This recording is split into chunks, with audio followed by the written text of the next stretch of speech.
दुआ और इबादत से मुताल्लिक़ यसू की तालीम।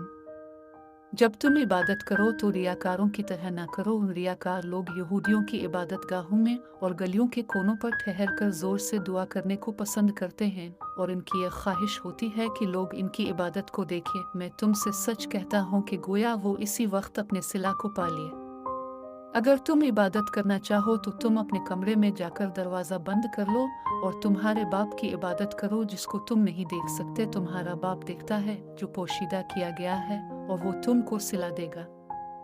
जब तुम इबादत करो तो रियाकारों की तरह इबादत ना करो, क्योंकि वो बेमानी बातों को दोहराते रहते हैं। इस किस्म की इबादत तुम ना करो।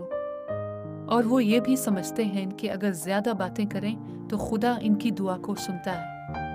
तुम इनकी तरह ना बनो, इसलिए कि तुम्हारे मांगने से पहले तुम्हारे बाप को मालूम है कि तुम्हें क्या चाहिए। इस वजह से तुम इस तरह इबादत करो। आसमान में रहने वाले ये हमारे बाप, तेरा नाम मुकद्दस है, तेरी बादशाही आए। जिस तरह के तेरा मंशा आसमान में पूरा होता है, इसी तरह इसी दुनिया में भी पूरा हो। हमारी हर रोज़ की रोटी हमको इसी दिन दे। हमारे गुनाहों को मुआफ़ कर, जिस तरह हमसे गलती करने वालों को हम मुआफ़ करते हैं। हमें आजमाइश में ना डाल, लेकिन बुराई से हमारी हिफाजत फरमा।